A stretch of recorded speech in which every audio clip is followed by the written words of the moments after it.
In Arkosa, you'll be developing your bunker, recruiting unique colonists, and trying to keep your population happy, fed, rested, and breathing. However, the planet won't make it easy for you.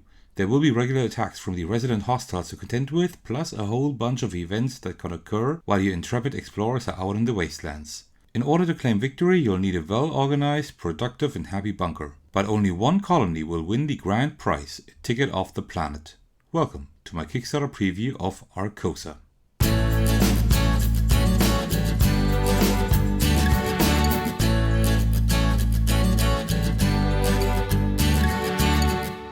Hey everyone, this is Arkosa and today I'm bringing you my Kickstarter preview of the bunker building board game Arkosa. Before I explain the gameplay, let me guide you through the setup first. Start out by putting the game board in the middle of the table, placing all resource tokens in reach of all players and putting the resource die on the factory on the game board. Afterwards, you shuffle all decks of cards and place them on the left and right sides of the game board. This includes low risk events, medium risk events, high risk events, raid events, bribes, A colonists, B colonists, and Dr. Sawbones events. Then you roll the number die and look for the respective number on the exploration track. That is where you put the exploration marker. Then you put the number die right where all the resources are and the quick guide sheets where all players can reach them for reference. After putting the round tracker on the zero space, you separate all bunker tiles, add the A room tile to the room tile back, shaking it for good measure, and put the B and star room tiles to the side.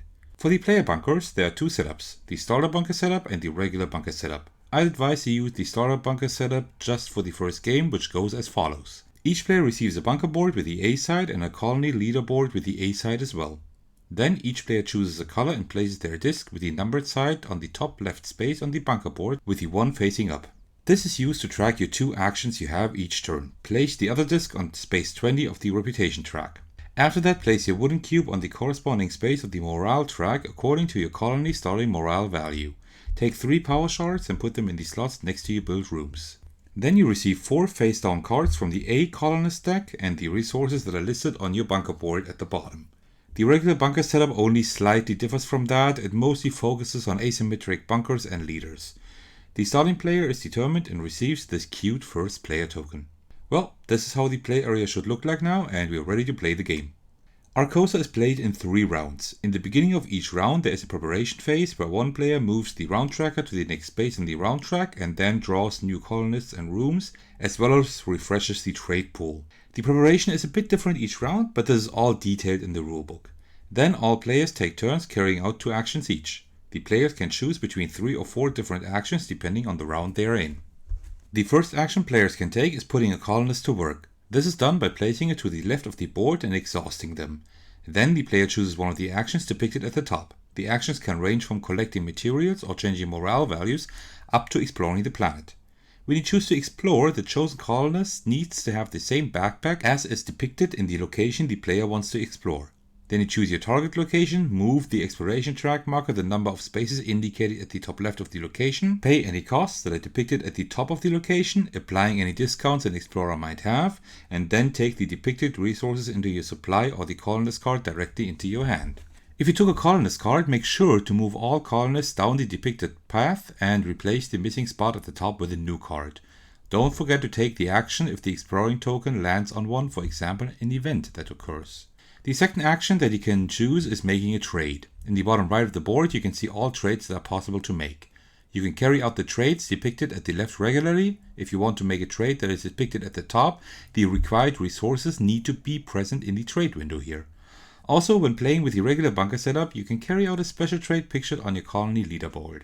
The third action is one of the most important ones in the game, building a room in your bunker. At the bottom left of the game board, there always are 4 rooms you can choose to build. To build one of the rooms, you pay the resources indicated in the lower right and then place it in any spot on your bunker as long as you always build from top to bottom. You may also overbuild previously existing rooms, but keep in mind any point scoring rooms that are covered up will not score at the end of the game. Resources or points in the middle of a space grant you a one-time bonus. Here, for example, you would gain 1 scrap. After you have built a room in your bunker, all rooms slide down and a new room is added. The last action you can choose is making a bribe, which is only available in round 2 and 3. To make a bribe, simply take one of the available face-up bribe cards. You can only do this once per turn. At the end of the game, you gain the reputation points indicated on the bribe cards if you can pay all depicted resources. But be aware, if you can't pay these resources, you will lose the points instead. So bribe cards are always a gamble unless you plan accordingly. If a player decides not to take any further actions in the current round, they can pass. And when all players have passed, the round is wrapped up with a few more actions.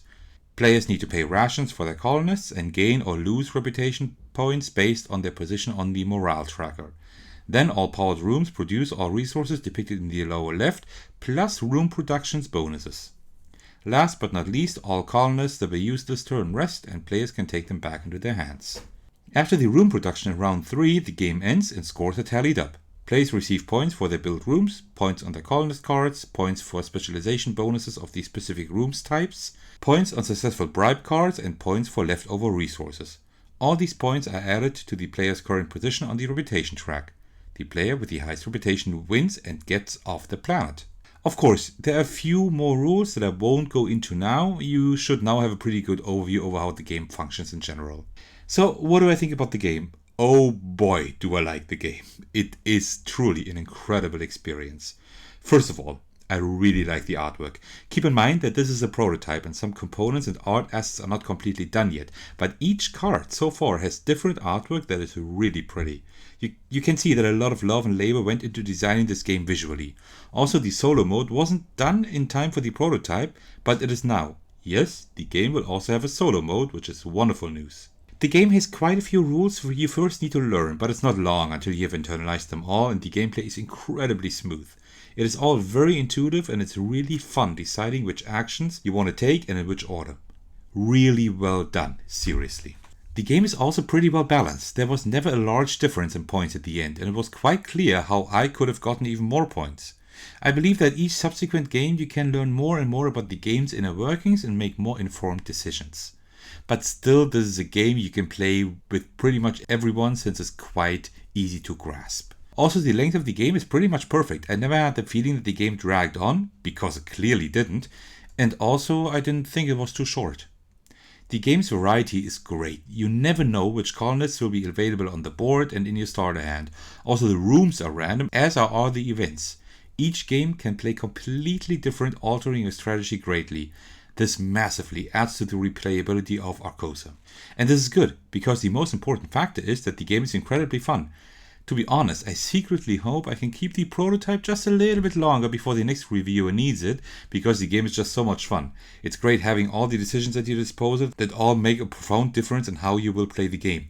I love having to make many decisions in board games, and the decisions in Arkosa all have great effects that greatly affect the rest of your game. After having finished the game, I immediately wanted to play it again.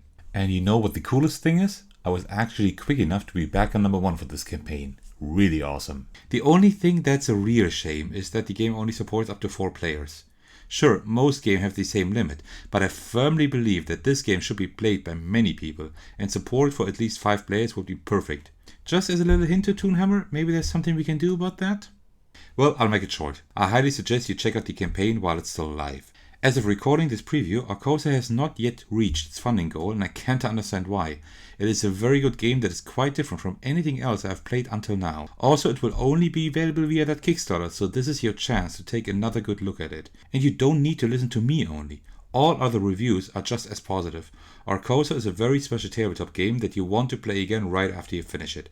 It's a colorful game with wacky characters, little story bits sprinkled throughout, delivering a unique tabletop gaming experience as you explore the planet and gather resources to build the best bunker with the happiest colonists on the planet. I highly recommend you check out the game.